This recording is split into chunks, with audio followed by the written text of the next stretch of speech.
नमस्कार, बहुत स्वागत है आप सभी का। आप देख रहे हैं प्राइम टाइम शो अपना बिहार। मैं हूं आपके साथ जया मिश्रा। बुलेटिन की शुरुआत करेंगे और सबसे पहले बात पीके के आरोप और उस पर आ रहे जवाब की करेंगे। जनसुराज के संयोजक प्रशांत किशोर ने एक बार फिर से डिप्टी सीएम सम्राट चौधरी को टारगेट किया और मंत्री अशोक चौधरी पर भी आरोप लगाए। प्रशांत किशोर के आरोपों का जवाब सम्राट चौधरी ने दिया, जबकि अशोक चौधरी की बेटी ने यानी कि शांभवी चौधरी ने कहा कि पीके के आरोपों में बिल्कुल दम नहीं है, ये तमाम आरोप गलत हैं। आपको वार पलटवार पर यह खास रिपोर्ट दिखाते हैं।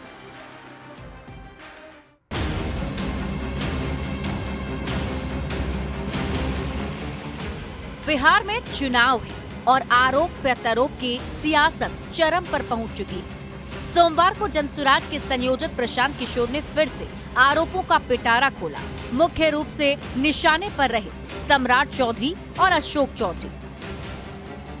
प्रशांत किशोर ने डिप्टी सीएम सम्राट चौधरी पर 7 लोगों की हत्या और गैंगरेप के बाद मर्डर के 2 अलग-अलग मामलों में संलिप्त होने का आरोप लगाया।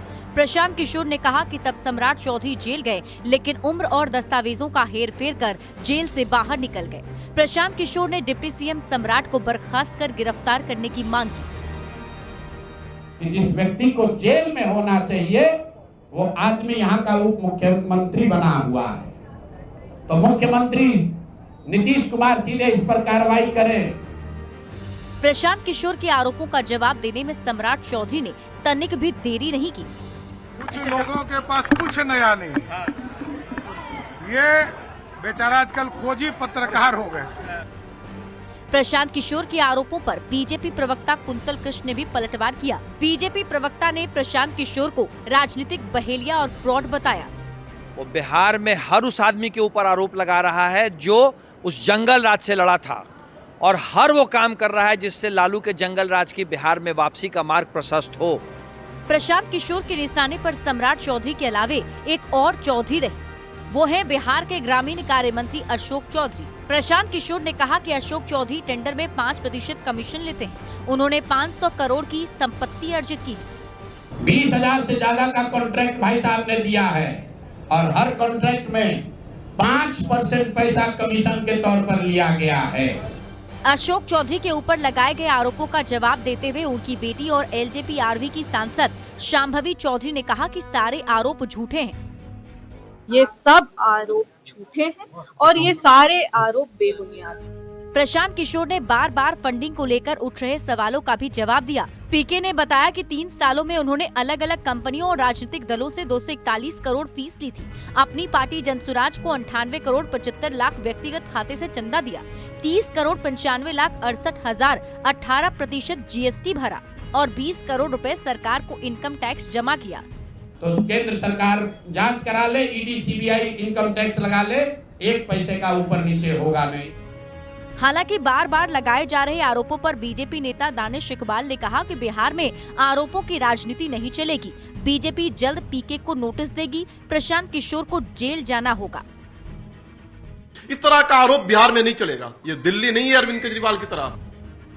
आरोपों में कितनी सच्चाई है या नहीं, ये तो जांच के बाद ही पता चलेगा। लेकिन पीके ने जिस ढंग से आरोप की सियासत शुरू की है, उसको लेकर 2014 के पहले दिल्ली में शुरू हुई केजरीवाल की सियासत की याद ताजा हो जाती है। सवाल है, क्या प्रशांत किशोर केजरीवाल बनना चाहते हैं? पटना संवाददाता आनंद अमृतराज के साथ ब्यूरो रिपोर्ट, न्यूज़ 18। देखिए, प्रशांत किशोर के आरोपों पर उप मुख्यमंत्री सम्राट चौधरी ने बड़ा हमला कर दिया। सम्राट चौधरी ने कहा कि प्रशांत किशोर नौसिखिया बच्चों की तरह बात कर रहे हैं। वो विधानसभा के भीतर भी बोलते रहे हैं और लालू प्रसाद ने उन्हें जेल भेजा।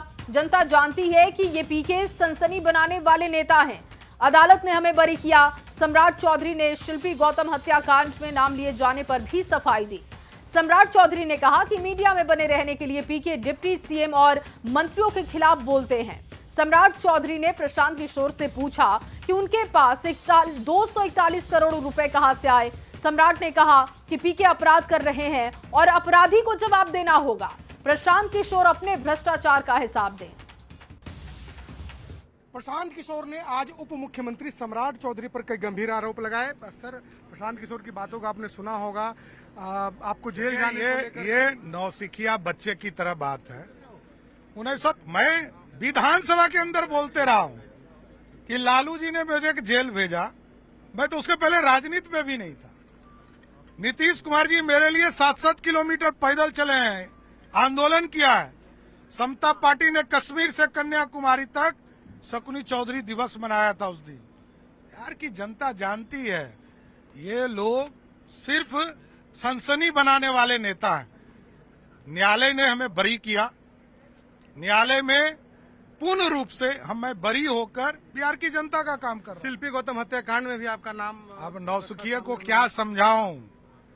अरे हाजीपुर का एक व्यवसायी था, उसका नाम है राकेश समथिंग, मेरा नाम नहीं है। अब यही तो जानकारी का अभाव है। और क्योंकि मीडिया के बीच में बने रहना कि हम उप मुख्यमंत्री के खिलाफ बोल रहे हैं, मंत्री के खिलाफ बोल रहे हैं, अरे तुम अपने भ्रष्टाचार का हिसाब दो ना। 241 करोड़ रुपया कहां से लाया, तुमको हिसाब देना होगा। तुम्हारा बाप है क्या, कैसे दे दिया पैसा तुमको? तुम कौन हो? तुम अपराध कर रहे हो और अपराधी को जवाब देना पड़ेगा। पीके ने अशोक चौधरी पर गंभीर आरोप लगाकर चुनावी साल में जेडीयू की परेशानी बढ़ा दी है। पीके के आरोप पर जेडीयू प्रवक्ता अभिषेक झा ने कहा कि आरोप तथ्यों के आधार पर लगने चाहिए। जिन पर आरोप लगे हैं वो जवाब दे रहे हैं। अभिषेक झा ने साफ किया कि जिन पर भी आरोप लग रहे हैं बेहतर है कि वो अपने पक्ष को साफ करें। प्रशांत किशोर जी तो विगत दिनों में कई नेताओं पर आरोप लगाते दिख ही रहे हैं। हमारा मानना है कि सामाजिक सार्वजनिक जीवन में किसी पर भी आरोप लग सकते हैं, और आरोप जब लगाए जाते हैं तो तथ्यों के आधार पर आरोप लगाने चाहिए किसी को भी। रहा सवाल आपने जिनका जिक्र किया या ऐसे इतर भी भारतीय जनता पार्टी के कई नेताओं पर उन्होंने कई संगीन आरोप लगाए हैं। तो जिन भी नेता पर आरोप लगे हैं वो अपना पक्ष विशेषकर आपके माध्यम से रख रहे हैं। जहां तक भाजपा नेताओं की बात है, बहुत सारे ऐसे भी मामले हैं जो सब जुडिस है, न्यायालय में है, उस पर कोई टीका टिप्पणी करना उचित नहीं होगा। हम लोगों की एक नीति रही है कि राजनीति में कैसे शुचिता बनी रहे, इस बात को नीतीश कुमार जी ने हमेशा बनाए रखा है। तो हम तो हमेशा इस बात के पक्षधर रहे हैं कि किन्हीं पर भी आरोप लगते हैं तो बेहतर यही है कि वो अपने पक्ष को स्पष्ट करें। और चलिए बात बिहार को मिल रहे सौगातों की करेंगे। सीएम नीतीश कुमार ने आज फिर बिहार को हजारों करोड़ की योजनाओं की सौगात दे दी है। सीएम नीतीश कुमार ने 11,921 करोड़ की योजनाओं की शुरुआत की है। आपको ये खास रिपोर्ट दिखाते हैं।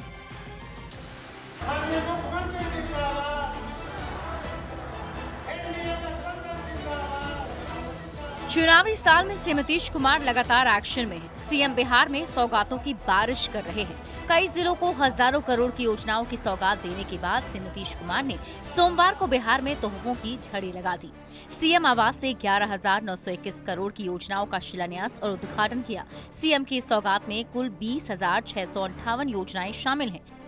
सीएम ने 7,805 करोड़ रुपए की लागत से जन सुविधा और विकास से संबंधित 16,065 योजनाओं की शुरुआत की, जबकि 4,116 करोड़ की लागत से 4,593 योजनाओं का उद्घाटन किया। सीएम ने कई विभागों के भवन निर्माण से जुड़ी 997 करोड़ की लागत से 97 योजना का शिलान्यास किया। वहीं 2,467 करोड़ की लागत से 137 योजनाओं का उद्घाटन किया।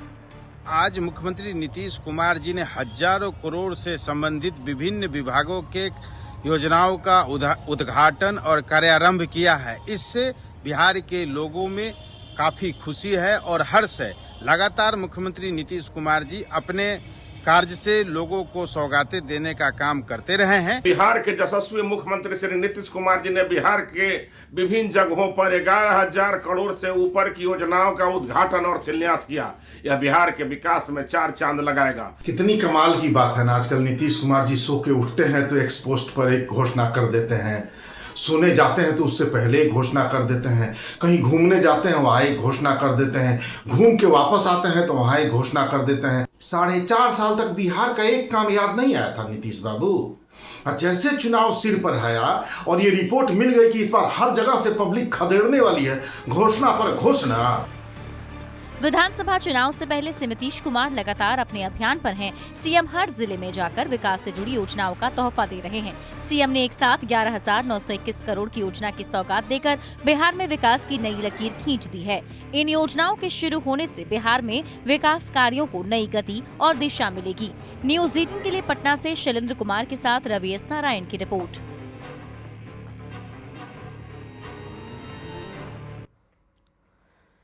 तो सौगातों की बारिश हो रही है और इसको लेकर विपक्ष की तरफ से सवाल भी पूछे जा रहे हैं। पूछा जा रहा है कि आखिर इतना बजट कहां से आएगा? जितनी सौगातें सीएम दे रहे हैं वो खर्चा कहां से वो निकालेंगे, इसका जवाब भी मांगा जा रहा है। लेकिन अच्छी बात यह है कि बिहार के लिए लगातार तोहफों की बारिश हो रही है। और देखिए, बिहार चुनाव में आई लव मोहम्मद पर सियासत गर्मा गई है।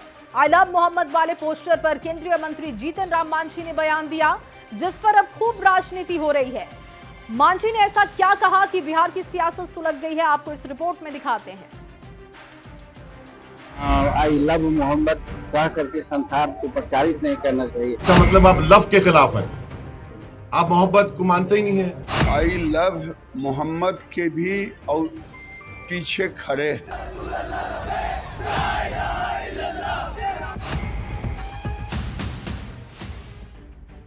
बिहार चुनाव में आई लव मोहम्मद की एंट्री से सियासी बवाल मच गया है। उत्तर प्रदेश से शुरू हुआ ये विवाद बिहार की राजनीति में अपनी जड़ जमाते जा रहा है।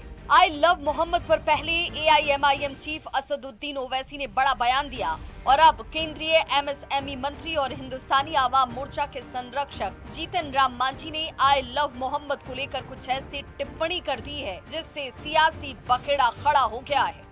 धार्मिक उन्माद फैलाने के लिए ऐसा अगर करता है तो हम समझते हैं कि भारत के संविधान में और भारत के संस्कृति में उसका कोई स्थान नहीं। आई लव मोहम्मद स्लोगन वाले पोस्टर को लेकर मांझी ये दावा कर रहे हैं कि इससे सांप्रदायिकता की बू आती है। संविधान सबको अपने धर्म का प्रचार करने की इजाजत देता है। आई लव शक्ति पर केंद्रीय मंत्री गिरिराज सिंह का समर्थन करते हुए मांझी ने कहा कि अगर शक्ति नहीं होगी तो इस तरह के प्रयोग बार बार होंगे। भारत में रहना है तो भारत की बात करनी होगी। भारत की आड़ में राष्ट्रीयता से खिलवाड़ किसी कीमत पर बर्दाश्त नहीं किया जाएगा। इस पर सत्ताधारी दलों के नेताओं ने जीतन राम मांझी के बयान का स्वागत किया। जीतन राम मांझी जी ने बिल्कुल सही कहा कि भयबिन होत न प्रीत, सांप्रदायिकता का जहर बोने वाले लोग, विभाजनकारी शक्तियां बार बार इस प्रकार का प्रयोग करती हैं भारत को तोड़ने के लिए। ऐसी कोई कार्रवाई करने के लिए आजादी नहीं दी गई है जिससे राज्य में किसी भी प्रकार का कोई उपद्रव हो। हालांकि आई लव मोहम्मद वाले बयान को बिहार में तूल देने पर महागठबंधन के नेता आपत्ति जाहिर कर रहे हैं, मांझी के बयान का विरोध कर रहे हैं। इस मुद्दे पर बिहार में राजनीतिक फसाद की स्थिति बन गई है। सत्तारूढ़ दल और विपक्ष के नेता आमने सामने आ गए हैं। इसीलिए भारतीय जनता पार्टी के लोगों को खुश करने के लिए सब अनर्गल बयानबाजी कर रहे हैं। जो लोग भी उदंडता करेंगे निश्चित ही उस पर कानूनी कार्रवाई होगी। आई लव मोहम्मद पर उत्तर प्रदेश से शुरू हुआ बवाल पहले तेलंगाना पहुंचा और अब महाराष्ट्र और एमपी के रास्ते इस विवाद ने बिहार में सियासी रंग ले लिया है। एक और बीजेपी ऐसे मुहिम को देश की एकता और अखंडता के लिए खतरा बता रही है, तो दूसरी ओर विपक्ष इसे राजनीतिक एजेंडे का हथियार बनाने का आरोप लगा रहा है। देखना होगा इस विवाद पर फसाद कहां जाकर थमता है। गया संवाददाता एलन लीली और पटना रिपोर्टर विनीता मिश्रा के साथ ब्यूरो रिपोर्ट न्यूज 18। और वहीं बिहार को रेलवे की तरफ से भी बड़ा तोहफा मिला। रेलवे ने बिहार को 7 नई ट्रेनों की सौगात दी है, जिसमें 3 अमृत भारत और 4 पैसेंजर ट्रेन शामिल है। 7 नई ट्रेनों से कनेक्टिविटी और मजबूत होगी। किस रूट पर ये ट्रेनें चलेंगी, आपको दिखाते हैं इस रिपोर्ट में। चुनावी साल में बिहार को रेलवे ने बड़ी सौगात दी है। बिहार में एक साथ 7 नई ट्रेनों का परिचालन शुरू हो गया है। दीपावली और छठ से पहले ये रेलवे की तरफ से बिहार को बड़ा गिफ्ट मिला है। बिहार को जो नई ट्रेनें मिली हैं उसमें 3 नई अमृत भारत और 4 पैसेंजर ट्रेन शामिल है। रेल मंत्री अश्विनी वैष्णव दिल्ली से इन ट्रेनों को वीडियो कॉन्फ्रेंसिंग के जरिए हरी झंडी दिखाई। दरभंगा से अजमेर अमृत भारत एक्सप्रेस चालू हुई। मुजफ्फरपुर से हैदराबाद अमृत भारत एक्सप्रेस चालू हुई। छपरा से दिल्ली अमृत भारत एक्सप्रेस चालू हुई और बिहार में 4 पैसेंजर गाड़ियां आज चालू हुई। नीतीश कुमार जी और भारत के यशस्वी प्रधानमंत्री नरेंद्र मोदी जी के नेतृत्व में लगातार उपहार दिए जा रहे हैं। आज भी 7 ट्रेनें दी गई। बिहार से अब 3 नई अमृत भारत ट्रेन का परिचालन होगा। पहली ट्रेन मुजफ्फरपुर से हैदराबाद के बीच साप्ताहिक। ये ट्रेन वाया हाजीपुर, पाटलिपुत्र, आरा, डीडीयू, प्रयागराज, जबलपुर, नागपुर और काजीपेट होते हुए हैदराबाद जाएगी। दूसरी ट्रेन दरभंगा से अजमेर साप्ताहिक चलेगी। ये ट्रेन वाया कमतौल, सीतामढ़ी, रक्सौल, गोरखपुर, गोमती नगर, कानपुर, टुंडला और जयपुर के रास्ते अजमेर जाएगी। तीसरी ट्रेन छपरा आनंद विहार टर्मिनल है, जो हफ्ते में 2 दिन चलेगी। ये ट्रेन सिवान, थावे, गोरखपुर, बस्ती, गोंडा, लखनऊ, कानपुर के रास्ते दिल्ली पहुंचेगी। बिहार को 4 पैसेंजर ट्रेन की भी सौगात मिली है। पहली passenger train Nawada Patna Nawada DEMU passenger है। दूसरी train Islampur Patna Islampur DEMU passenger train है। तीसरी passenger train Patna Buxar Patna fast passenger है। चौथी passenger train Jhajha Danapur Jhajha fast passenger है। रेल मंत्री अश्विनी वैष्णव ने जब इन ट्रेनों को हरी झंडी दिखाई तो लोगों की खुशी का ठिकाना नहीं रहा।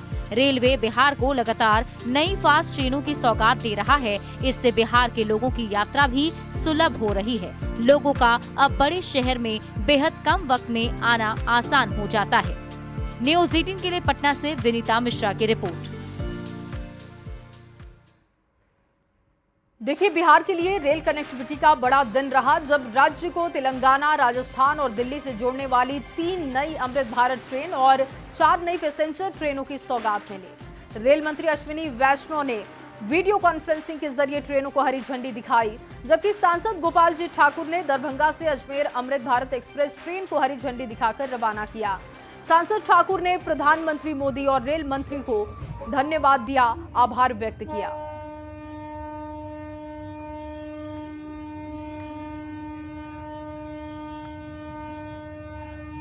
अजमेर ट्रेन का दरभंगा स्टेशन से शुभारंभ है।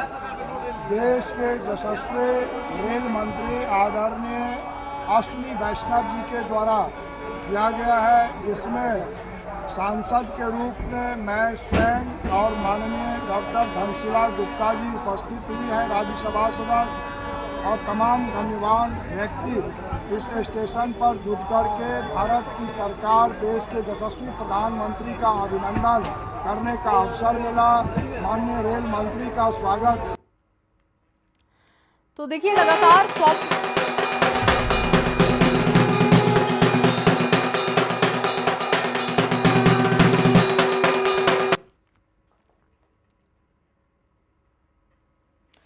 तो नवरात्र का 7वां दिन है, महासप्तमी का दिन है और आज से दुर्गा पूजा पंडाल खुल चुके हैं और लोगों की भीड़ उमड़ रही है। डाक बंगला चौराहे से रवि एस नारायण हमारे साथ लाइव जुड़ चुके हैं। इनकम टैक्स चौराहे से संजय कुमार लाइव हमारे साथ जुड़े हैं। दोनों ही हमारे रिपोर्टर वहां की तस्वीरें दिखाएंगे, बताएंगे क्या इस वक्त वहां पर हलचल है। सबसे पहले रवि, आपके पास आ रही हूँ, तस्वीरें दिखाइए क्योंकि महासप्तमी का दिन है। आज से अब शुरुआत हो गई, लोग मां दुर्गा के दर्शन कर पाएंगे। किस तरीके की हलचल और तैयारी वहां पर दिख रही है आपको?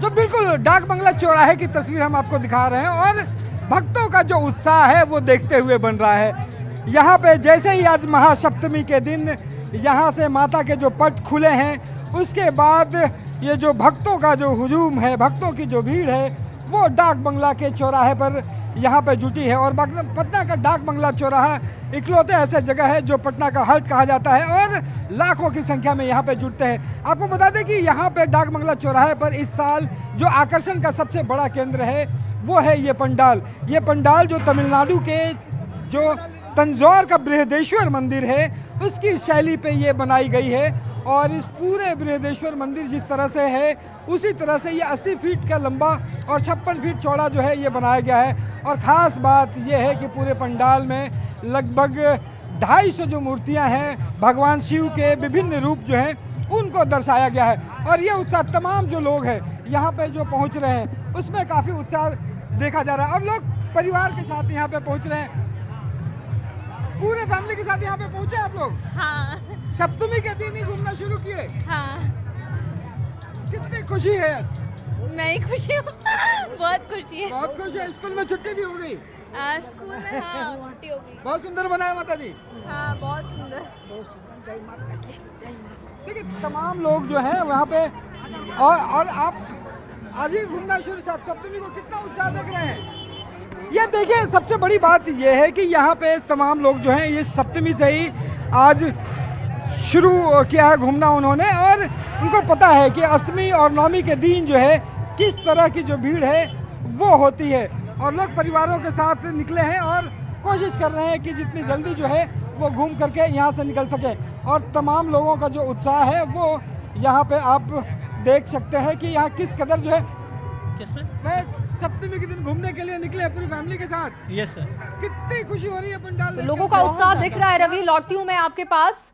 इनकम टैक्स चौराहे से संजय हमारे साथ जुड़े हैं, वहां की भी तस्वीरें देख लेते हैं। संजय, यहाँ की तस्वीर दिखाइए और साथ ही बताइए कि कितना उत्साह दिख रहा है, सुरक्षा के मद्देनजर भी कैसी तैयारी इनकम टैक्स चौराहे पर है? जी बिल्कुल, उत्साह की तो पूछिए मत। आज महासप्तमी है और महासप्तमी से दुर्गा पूजा की शुरुआत हो जाती है। थोड़ी तस्वीर के पहले मैं पंडाल आपको दिखा दूं। यहाँ का वृंदावन का जो प्रेम मंदिर है उसी की तर्ज पर यह पंडाल बनाया गया और काफी भव्य, आकर्षक और सुंदर पंडाल बनाया गया है। और इनकम टैक्स चौराहे पर जो पूजा है वो पिछले कई सालों से होती आई है और इस साल भी भव्य आकर्षक मूर्ति जो है यहाँ पर बिठाई गई है और काफी संख्या में श्रद्धालु पहुंचने लगे हैं पूरे परिवार के साथ।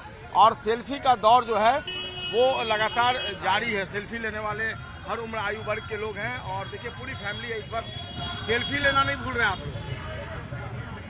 क्या कर सकते हैं, फैमिली के साथ हम लोग आए हैं, मतलब एक यही टाइम मिलता है फैमिली के साथ। ये मम्मी है, ये भाई है। और आप यहीं पटना में रहते हैं? जी हाँ, पटना में रहता हूँ मैं। सप्तमी में ही निकल गए फैमिली के साथ? हाँ, मतलब नवमी में यहाँ पैर रखने की जगह नहीं मिलेगी आपको, ऐसा। इसे सप्तमी में हम लोग। हाँ। क्या नाम है? आर्यन कुमार शर्मा। कैसा लग रहा है आकर के? मूर्ति अच्छा लग रही है, बहुत सुंदर, बहुत अच्छा। इस बार हम लोग मैंने बंगाल छोड़ के बिहार में पटना में है।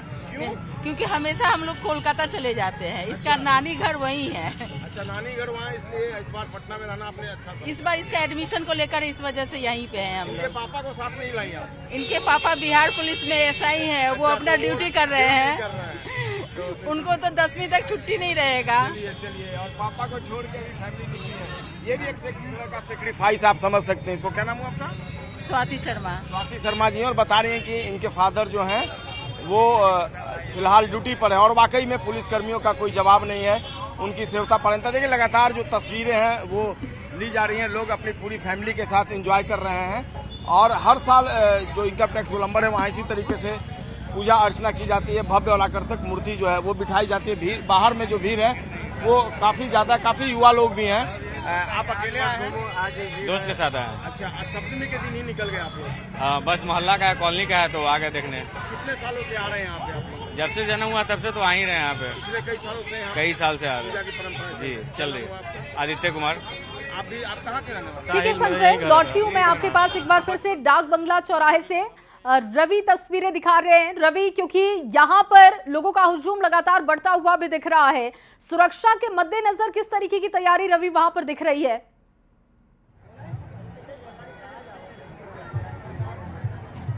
देखिए पटना के डाक बंगला चौराहे पर जिस तरह की भीड़ जो है वो आज सप्तमी से ही लग रही है। तस्वीरों के साथ हम आपको दिखाते हैं कि जिस हजारों की संख्या में अभी से ही लोग पहुंचने शुरू हुए हैं, इसे लेकर के सुरक्षा को लेकर के जो है वो व्यापक इंतजाम किए गए। देखिए इनकम टैक्स गोलंबर और दूसरी तरफ से डाक बंगला चौराहा जो है, दोनों के बीच में ये जो जगह है वहाँ से जो व्हीकल है, जो गाड़ियाँ हैं, वो आवाजाही पे पूरी तरह से प्रतिबंध लगा दिया गया है। जो भीड़ जो है उसे क्राउड मैनेजमेंट के लिए यहाँ पे जो लोगों हैं वो बड़ी संख्या में लोगों को लगाया गया है। एनसीसी जो कैडेट्स हैं उन छात्रों को भी जो है वो यहाँ पे लगाया गया है ताकि भीड़ जो है वो काबू किया जा सके।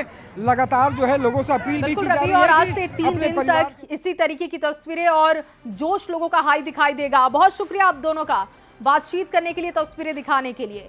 मुजफ्फरपुर के पंकज मार्केट में इस बार दुर्गा पूजा पंडाल गुजरात के अक्षरधाम मंदिर की तर्ज पर तैयार किया गया है।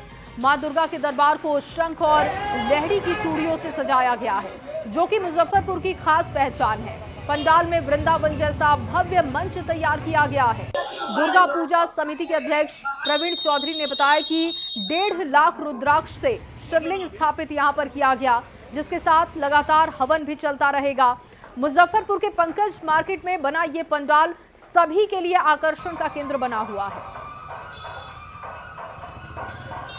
उत्साह का माहौल है। हर तरफ दुर्गा पूजा में भव्य और आकर्षक मूर्तियां बनाई जा रही हैं, साथ ही साथ भव्य पंडाल भी बनाए गए हैं। अलग अलग थीम पर बनाए गए पंडाल देखने के लिए लोग दूर दराज से पहुंच रहे हैं। वहीं अब मंदिरों में माता की जो प्रतिमा है उनका पट खुल चुका है और लोग जो है माता का दर्शन करने पहुंचने लगे हैं, लेकिन वही भव्य पंडाल भी बनने लगा है। मुजफ्फरपुर के पंकज मार्केट में जो है वह गुजरात के अक्षरधाम मंदिर के तर्ज पर पंडाल बनाया गया है। वहीं अगर अंदर की सजावट की बात करेंगे तो आपको यह समझ में आ जाएगा कि आप मुजफ्फरपुर में हैं, क्योंकि मुजफ्फरपुर की पहचान यहाँ की लीची और लाह से है। तो लाह की चूड़ियां जो लहठी होता है, लहठियों से पूरे पंडाल अंदर जो मंडप है उसकी सजावट की गई है। काफी पवित्र माना जाता है शंखा। उस शंखा की चूड़ियों से भी जो है पूरे जो मंडप बनाए गए हैं, जहाँ पर माँ की प्रतिमा स्थापित की गई है, उसे सजाया गया है, जो काफी आकर्षक लग रहा है। मंदिर जो पूजा समिति है उनके अध्यक्ष भी हैं, पुजारी भी यहाँ हैं। सबसे भी हम बात करेंगे कि इस बार का थीम क्या है। प्रवीण जी, इस बार का क्या थीम है यहाँ पर?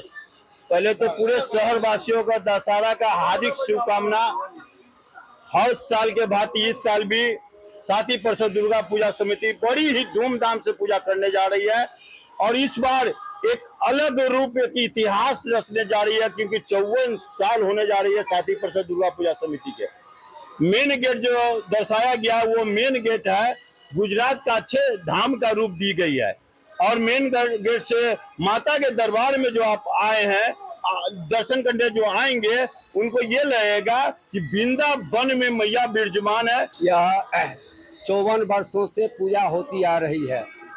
यह पंकज मार्केट जिस समय नहीं था और इसके आगे जंगल था, उस समय में यह दुर्गा पूजा का प्रारंभ किया गया और यहाँ मिथिला के परंपरा अनुसार मुजफ्फरपुर जो है तो बहुत प्राचीन और प्राचीन क्या सभी दिन मिथिला का केंद्र रहा है। तिरहुत जिला ही जिस समय था उस समय से मुजफ्फरपुर है, इसलिए यहाँ जो भी मिथिला की पद्धति अनुसार पूजा होती है। चूड़ियां जो है लहठी की चूड़ियां, शंख की चूड़ियां, उससे पूरा मंडप सजाया गया है और 1.25 लाख रुद्राक्ष से एक विशेष शिवलिंग भी तैयार किया गया है, जहां पर लगातार कई घंटों तक हवन होता रहेगा। मुजफ्फरपुर से न्यूज़ 18 के लिए प्रियांक चौड़ा। और चलिए इसी खास रिपोर्ट के साथ इस बुलेटिन में बस इतना ही। आगे जोहार झारखंड मेरी सहयोगी